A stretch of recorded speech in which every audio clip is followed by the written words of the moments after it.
السلام علیکم ورحمۃ اللہ تعالی وبرکاتہ۔ آئیے ہم مل کر اپنے آقا و مولا حضور تاجدار مدینہ احمد مجتبیٰ محمد مصطفیٰ صلی اللہ تعالی علیہ وسلم کی بارگاہ میں درود و سلام پیش کریں۔ اللہم صلی علی سیدنا و مولانا محمد و بارک وسلم صلاۃ و سلام علیک یا رسول اللہ صلی اللہ تعالی علیہ وسلم۔ مولا کریم اس محفل کے صدقے مرحوم کی بخشش و مغفرت فرمائے۔ صاحب قرآن کا اعلان ہے کل من علیہا فان ویبقى وجہ ربک ذو الجلال والاکرام۔ کائنات کی ہر چیز ختم اور فنا ہونے والی ہے، باقی رہنے والی ذات اللہ وحدہ لا شریک کی ذات ہے۔ اللہ نے جس بندے کو جتنی سانسیں عطا کی ہیں وہ ان سانسوں کو گزار کر اس دنیا کو چھوڑ کر اپنے حقیقی گھر کی طرف ایک نہ ایک دن روانہ ہو جائے گا۔ صرف دن یہاں سے جانے کی گھڑیاں ہر ایک کی الگ الگ ہیں، لیکن یقیناً اس دنیا کو چھوڑ کر جانا ضرور ہے۔ دنیا یہ ایک فانی گھر ہے جسے اللہ رب العزت نے بندوں کے لیے دارالعمل بنایا ہے، جسے مصطفیٰ کریم نے اپنی زبانی ارشاد فرمایا ہے الدنیا مزرع الآخرہ، دنیا آخرت کی کھیتی ہے۔ اس دنیا میں رہ کر کے ہر بندہ اس آخرت کی تیاری میں لگے رہے تو یہ اس کے لیے بہتر ہے اور یہ اس کے لیے کامیابی ہے، کیونکہ بہتری اور کامیابی دنیا کی بہتری کا نام نہیں ہے، بلکہ کامیابی اور بہتری صرف وہ ہے جو آخرت کے لیے بہتر ہو، اور جو بندے آخرت کو بہتر بنا جاتے ہیں تو وہ حقیقتاً کامیاب ہیں، اگرچہ دنیا والے اسے کچھ بھی کہیں۔ اور جو اللہ رسول کی نظر میں بہتر ہوتا ہے حقیقتاً وہی انسان بہتر ہے، اور جو اللہ رسول کی نظر میں بہتر نہیں ہے اگرچہ وہ دنیا والوں کی نظر میں کتنا ہی اچھا ہو، لیکن حقیقتاً وہ انسان بہتر نہیں ہے۔ اور اس اللہ رسول کی نظر میں بہتر ہونے کے اور بہتر بننے کے کچھ مدار، جو ذمہ داریاں اور جو احکامات اس نے بندوں کے اوپر لاگو کیے ہیں، ان ذمہ داریوں کو، ان احکامات کو اگر بندہ نبھاتا ہے تو یقین جانے وہ اللہ رسول کی نظر میں بہتر ہے۔ اور دنیا کی ترقی یہ اصل ترقی نہیں ہے، جو کیڑوں مکوڑوں کا گھر جسے ہم قبر کہتے ہیں، اس قبر کو جو انسان بہتر بنا گیا کامیاب وہ بندہ ہے، وہ بندہ کامیاب۔ اور میں آپ کو بتاؤں آج ہمارا مزاج یہ ہے کہ ہم اس انسان کو بہت بھلا یا بہت اچھا یا بہت ہائی لیول کا سمجھتے ہیں جس کا مکان اچھا ہو، جس کے پاس دولت اچھی ہو، یا جس کے پاس پراپرٹی اچھی ہو، ہم اسے بہتر سمجھتے ہیں، اور ہم سمجھتے ہیں کہ اللہ اس سے بڑا راضی ہے، اللہ اس سے بڑا راضی ہے، اس لیے اس کے پاس بنگلہ ہے، گاڑی ہے، اچھی پراپرٹی ہے۔ نہیں، اللہ کی رضا کا دار و مدار اچھے مکان کے ہونے پر، اچھے بینک بیلنس ہونے پر نہیں ہے، اللہ کی رضا کا دار و مدار اس پر ہے کہ اگر اس نے اپنی چوکھٹ کی حاضری اس کے نصیبے میں لکھی ہے، اگر اللہ اسے اپنے چوکھٹ کی توفیق دیا ہوا ہے، اپنے سجدوں کی توفیق دیا ہوا ہے، تو آپ سمجھے اللہ اس سے راضی ہے۔ جسے اللہ نے اپنے چوکھٹ کی حاضری نصیب کی ہے، چوکھٹ کی توفیق دی ہے، آپ سمجھے اللہ اس سے راضی ہے۔ اور جو رب کی چوکھٹ سے کوسوں دور ہے، اگرچہ وہ وقت کا کتنا ہی مالدار کیوں نہ ہو، آپ سمجھے اللہ اس سے راضی نہیں ہے۔ اس کی ایک دنیاوی مثال آپ دیکھیں، ہم مسجد کو اللہ کا گھر بولتے ہیں، بولتے کہ نہیں بولتے کہ مسجد اللہ کا گھر ہے، اور حقیقتاً یہ قرآن میں بھی ہے، مسجد کے بارے میں جگہ بہ جگہ بیت اللہ کا لفظ آیا ہے، تو مسجد اللہ کا گھر ہے۔ مثال کے طور پر یہ ہمارے بھائی لوگ بیٹھے ہیں، میری مولانا عظیم سے اگر انبن ہو جائے تو بتائیے کبھی میں چاہوں گا کہ عظیم میرے گھر آئے؟ اگر میرا دل عظیم سے نہ ملے تو میں تو کبھی نہیں چاہوں گا کہ عظیم میرے گھر پہ آئے۔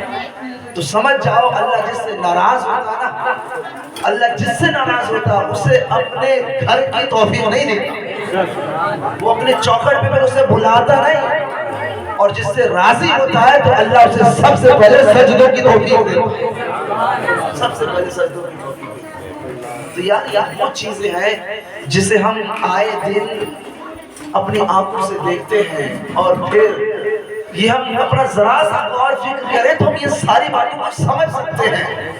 اور یہ وہ باتیں ہیں جنہیں ہم دیکھ رہے ہیں اور اپنی آنکھوں سے سمجھ رہے ہیں۔ بھائیو، مرنا ضرور ہے، سب کو مرنا ہے۔ بے شک اس دنیا کے بارے میں بہت کچھ لکھنے والوں نے لکھا ہے، لیکن ہمارے رب کا قرآن جگہ بہ جگہ ہمیں آگاہ کرتا ہے۔ ایک جگہ قرآن کی آیت میں اللہ نے فرمایا وَمَا الْحَيَاةُ الدُّنْيَا إِلَّا مَتَاعُ الْغُرُورِ، ارے میرے بندو، یہ دنیا کی زندگی صرف دھوکے کا سامان ہے، اس کے سوا کچھ نہیں، دھوکے کا سامان۔ یہ ہمیں ہمارے رب کا قرآن فرماتا ہے۔ اور سورہ رحمان تو اکثر لوگ پڑھتے ہیں، موت کے وقت بھی لوگ پڑھ کے سناتے ہیں، تو اس میں تو رب نے صاف الفاظ میں کہا ہے کل من علیہا فان ویبقى وجہ ربک ذو الجلال والاکرام۔ قرآن کے شروعاتی پاروں میں تو رب نے یوں فرمایا کل نفس ذائقۃ الموت، کہ ہر انسان کو موت آنی ہے، ہر جان کو موت کا مزہ چکھنا ہے۔ تو انسان کے ذہن میں یہ وہم بن سکتا تھا کہ ہو سکتا ہے جس کے اندر جان ہو صرف اسی کو فنا ہونا ہے، باقی یہ دنیا باقی رہنے والی چیز ہو سکتی ہو، یہ درخت، یہ شجر، یہ حجر، یہ آسمان، یہ چاند، یہ قمر، ہو سکتا ہے یہ باقی رہے، صرف جاندار ختم ہو جائے۔ اللہ نے یہ وہم و گمان ختم کر دیا، فرمایا نہیں، کائنات کی ہر چیز فنا ہو جائے گی، اگر باقی کوئی چیز رہے گی وہ تمہارے رب کی ذات ہے۔ اللہ نے مسئلہ ہی ختم کر دیا، کہا نہیں یہ وہم اور گمان نہ لینا کہ یہ چیزیں باقی رہنے والی نہیں، کائنات کی ہر چیز فنا ہوگی اور باقی رہنے والی رب کی ذات ہوگی۔ اور پھر رب اپنی شان و شوکت میں فرمائے گا بتاؤ آج کس کے لیے بادشاہت ہے، کس کے لیے جباری ہے، کس کے لیے قہاری ہے۔ پھر رب خود کہے گا للہ الواحد القہار، صرف اللہ کے لیے قہاری بھی ہے اور اللہ کے لیے جباری بھی ہے۔ اس لیے ہمیں سوچنے کی ضرورت ہے میرے بھائی، ہماری جتنی سانسیں گزر گئی آگے کے بارے میں کوئی نہیں جانتا، پچھلے کی سب جانتے ہیں کہ میری 20 سال یا 30 سال 50 سال یا 25 سال جو گزر گئی سب جانتے ہیں، لیکن آگے کی سانسیں کوئی نہیں جانتا کہ کس کو آنے والی گھڑیاں نصیب ہوں گی اور کس کو نہیں ہوں گی۔ ہمارا رب تو اتنا قریب ہے کہ پچھلی زندگی کا تم سے حساب نہیں لے گا اگر تم نادم ہو کر کے رب سے توبہ کر دو۔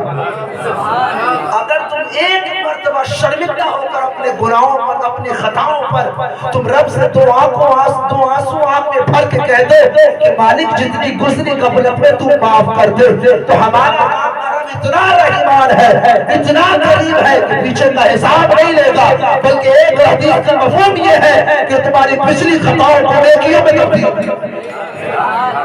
تمہاری پچھلی خطاؤں کو گناہوں کو نیکیوں میں تبدیل کر دے گا۔ تم صرف اپنی شرمندہ ہو کر اپنے گناہوں پر توبہ کرو، اگر تم ایک مرتبہ اس کی بارگاہ میں توبہ کر لو گے اللہ تمہاری دل کی دنیا بدل دے گا۔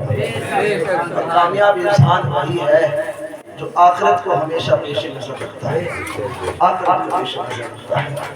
آج میں آپ کو ایک سچی بات بتاؤں، آج کل ہمارے گاؤں میں ماشاءاللہ، ہمارے گاؤں میں بلکہ زیادہ تر تو وہ دور نہیں ہے جہاں میلادوں پر پابندی ہو یا میلاد وغیرہ کی محفلیں سستی نہ ہو۔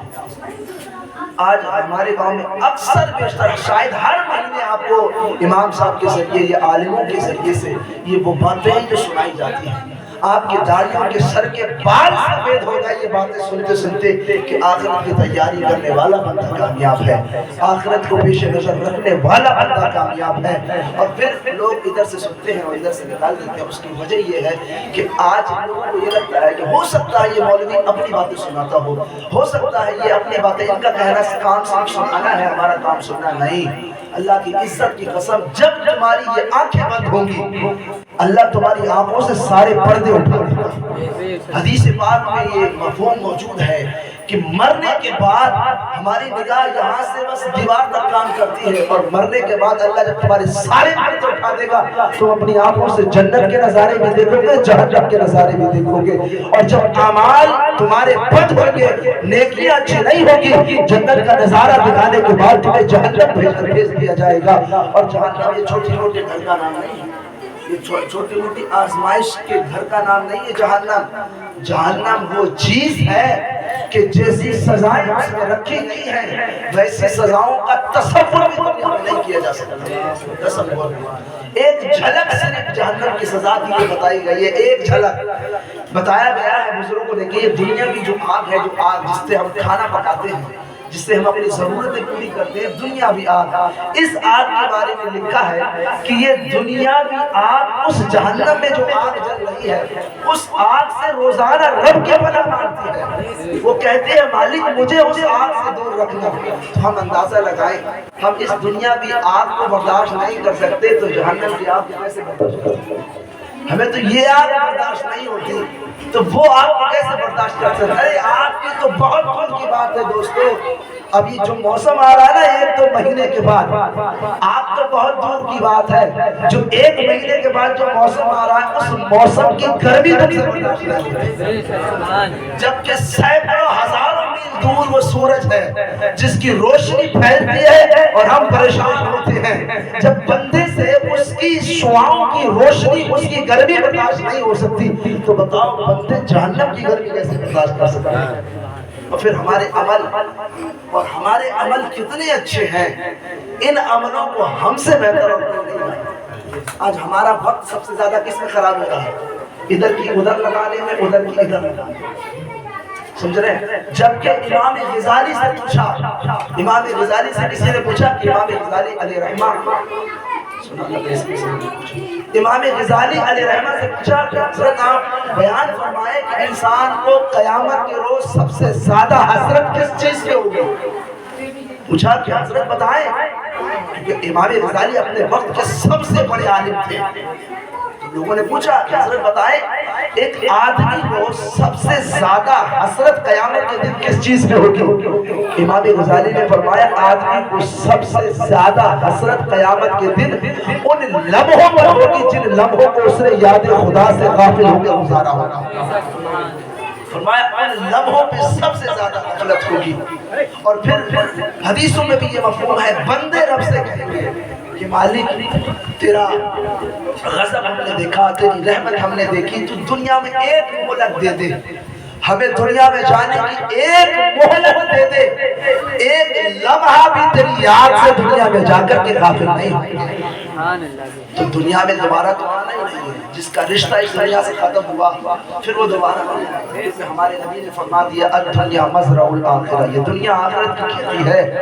جیسے جیسے عمل کرتے جاؤ گے ویسا ویسا صلہ تمہارا رب تمہیں دے گا، ویسا تمہیں اجر ملے گا، ویسی تمہیں سزا ملے گی. یہ تو رب کا فرمان ہے، یہ تو رب کے رسول کا فرمان ہے. اور خود رب فرماتا ہے فَمَنْ يَعْمَلْ مِثْقَالَ ذَرَّةٍ خَيْرًا يَرَهُ وَمَنْ يَعْمَلْ مِثْقَالَ ذَرَّةٍ شَرًّا يَرَهُ. ذرہ برابر نیکیوں کی اجر، نیکیوں کا اجر اور ثواب بھی تمہیں دیا جائے گا، اور اگر ذرہ برابر بھی تم نے بدعمالیاں کی ہیں تو اس کی سزا بھی تمہیں بھگتنی ہے.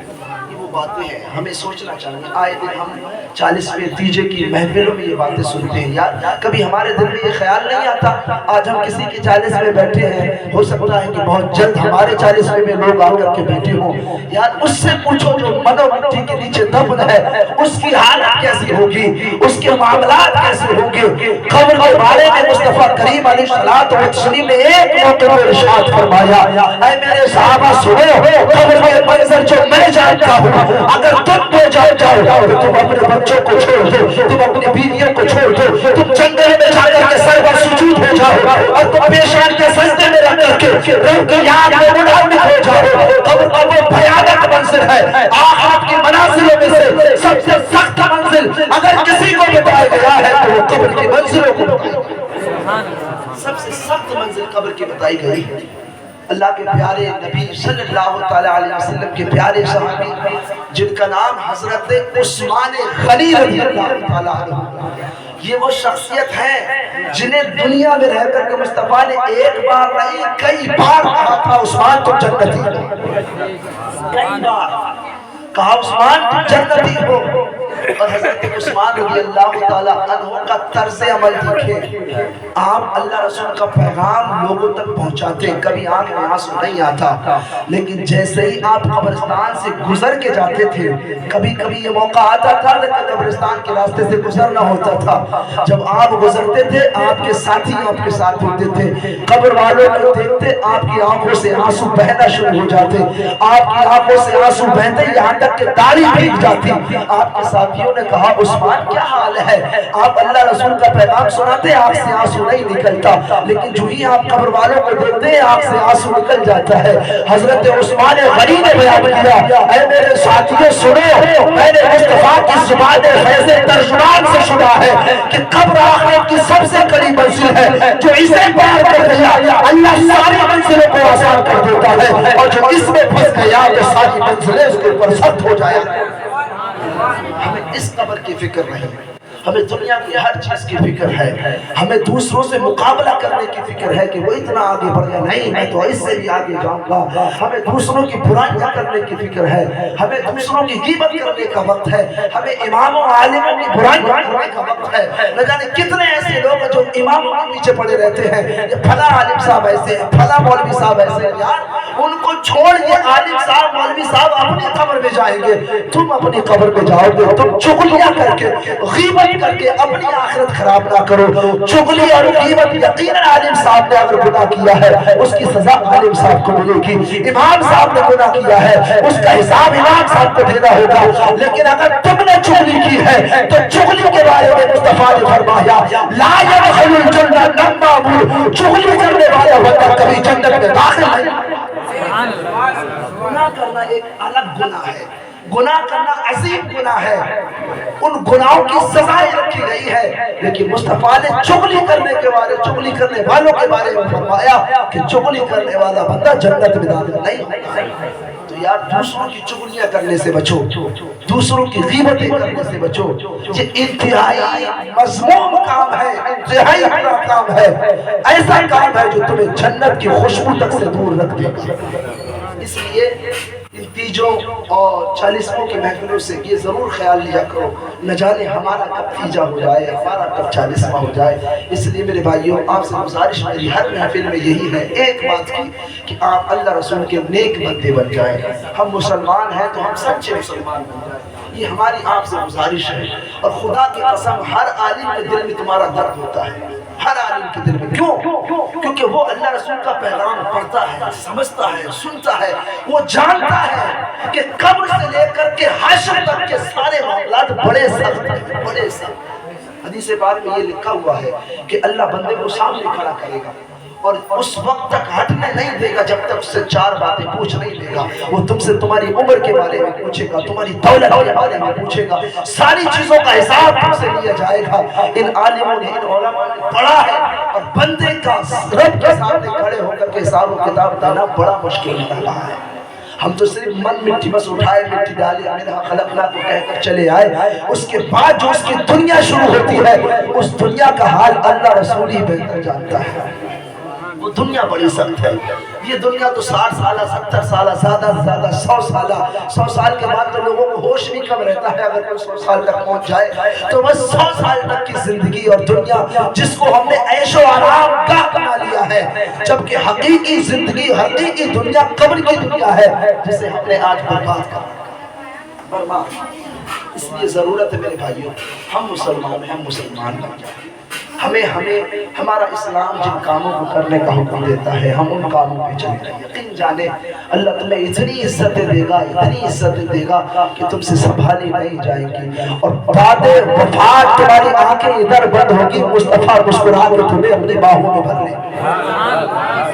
مصطفیٰ مسکرا، قسم سے کہتا ہوں آج ہمارے حالات اور معاملات اتنے خراب ہیں، جو لوگ باہر کی دنیا سے وابستگی رکھتے ہیں وہ بہت بہتر جانتے ہیں، ہر جگہ ہماری رسوائیاں، ہر جگہ ہماری ذلتیں ہمارا مقدر بنی ہوئی ہیں، اس کا اصل وجہ، اصل ریزن یہ ہے کہ ہم نے اپنے اسلام کو چھوڑ رکھا ہے اور ہم نے اس اسلام پہ چلنا شروع کر دیا ہے جو خود ہمارا دماغ کا بنا ہے۔ مصنوعی جو باتیں ہمارے دماغ میں آئی ہم نے ان میں چلنا شروع کر دیا اور ہم اسے اسلام سمجھ رہے ہیں۔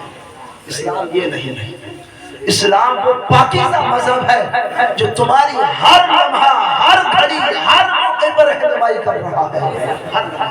اسلام ایک ایسا مذہب ہے جس نے تمہیں تھوکنے تک کا طریقہ سکھایا ہے، جس نے تمہیں چلنے کا ڈھنگ سکھایا ہے، جس نے تمہیں لیٹنے کا ڈھنگ سکھایا، جس نے تمہیں بیٹھنے کا ڈھنگ سکھایا۔ اسلام نے تمہیں بات کرنے کا سلیقہ سکھایا، تمہیں سونے چلنے بیٹھنے، پیدائش سے لے کر کے مرنے تک کے مرحلے اسلام نے تمہیں سکھائے ہیں۔ لیکن ہم نے آج اسلام کو بہت دور چھوڑ دیا ہے۔ آج تو ہم جیسا دیکھ رہے ہیں، بے حیائی جو موبائلوں کے ذریعے سے آج عام ہو رہی ہے، جیسا اس میں دیکھ رہے ہیں ہمارے ڈیزائن ویسے بنتے جا رہے ہیں۔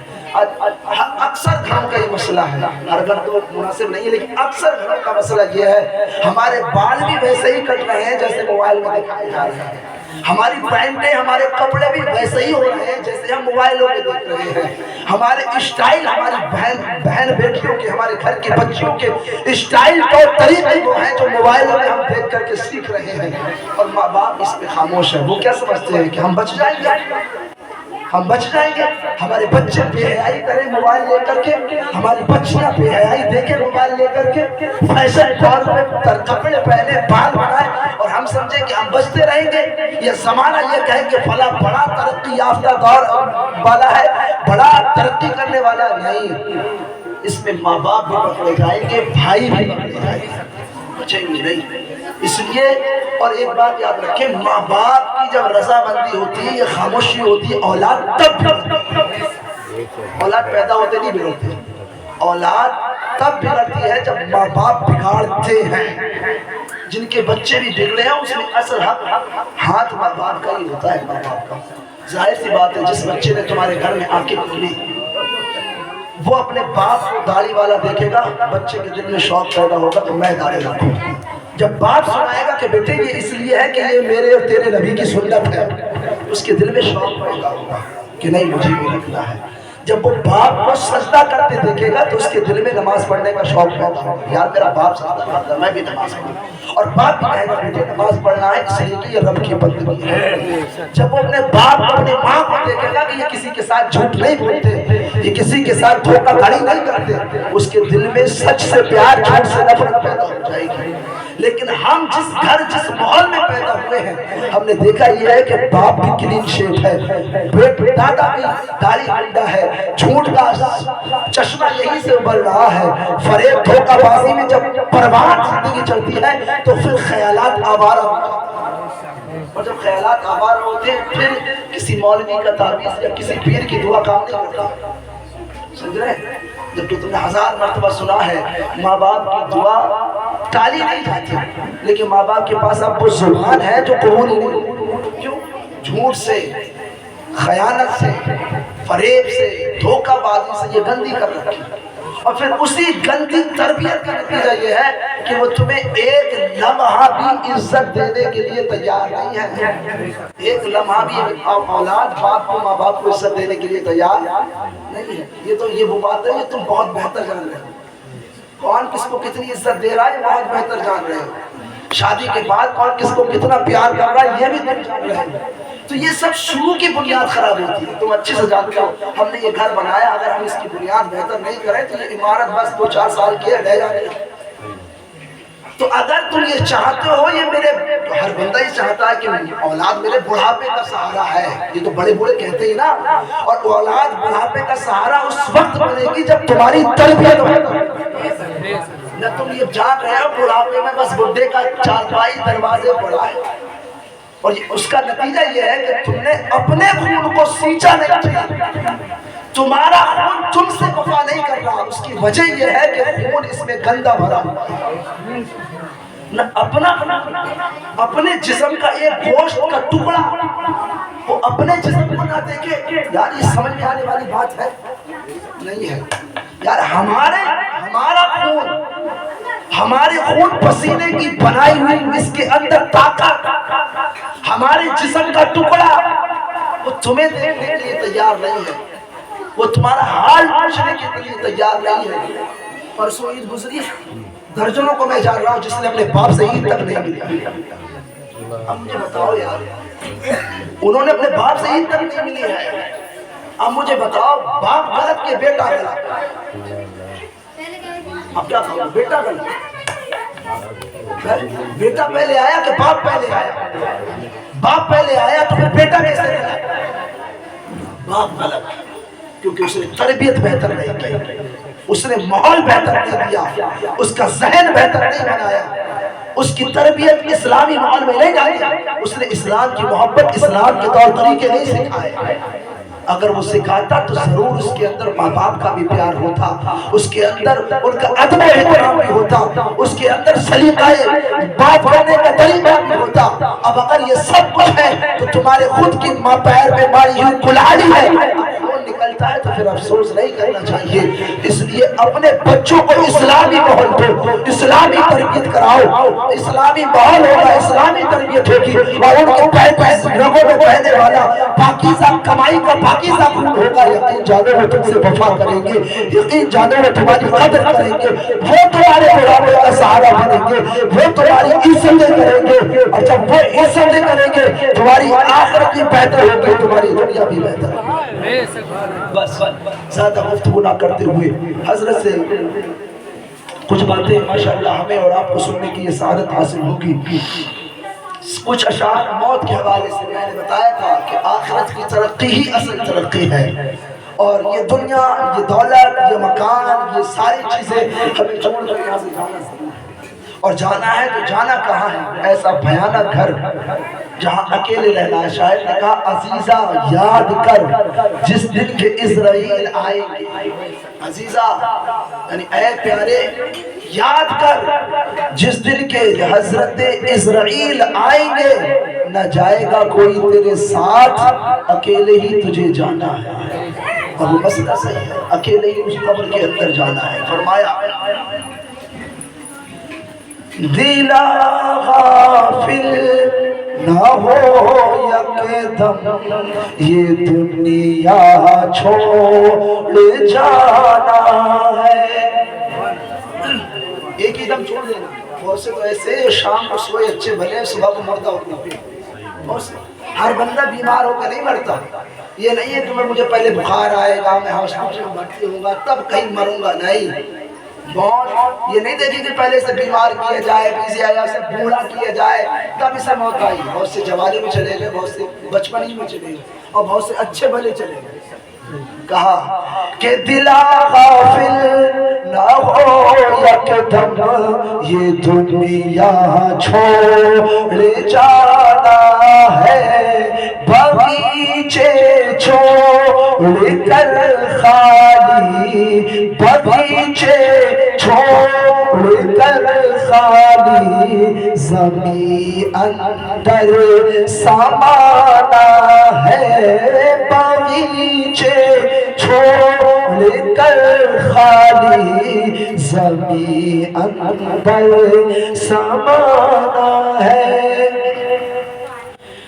تیرا نازک بدن بھائی جو لیٹے سے جھولوں پر، دنیا میں اپنے ہمارے گھروں میں کتنے اچھے اچھے بستر ہوتے ہیں، گدے، اچھی قالینیں، اچھی چادریں، اس پر ہم اس جسم کو لے کر کے لیٹتے ہیں۔ کہا کہ تیرا نازک بدن بھائی جو لیٹے سے پھولوں پر، یہ ہوگا ایک دن بے جہاں اسے کیڑوں نے کھانا ہے، یہ ہوگا ایک دن بے جہاں اسے کیڑوں نے کھانا ہے۔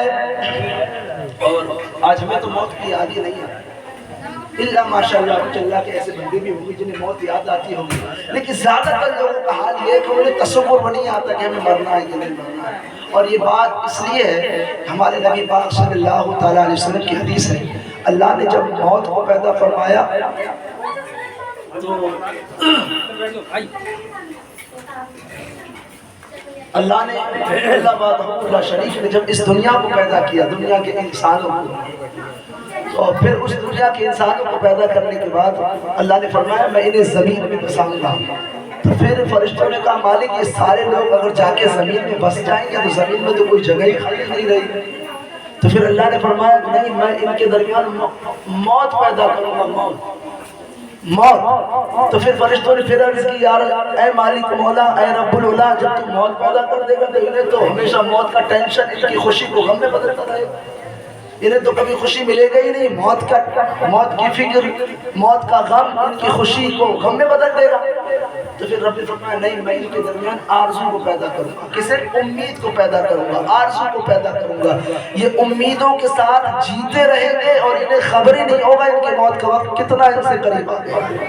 اور آج مسئلہ یہی ہے، ہم اس وقت ہیں، ہمیں اگلے مہینے کی فکر ہے، اگلے رمضان کی بھی تخمینے لگے ہوئے ہیں، اگلی عید، 12ویں شریف، ربیع، سب کی ہم لگائے ہوئے ہیں حساب، لیکن گارنٹی کچھ نہیں ہے کہ ہم وہاں تک پہنچیں گے کہ نہیں پہنچیں گے۔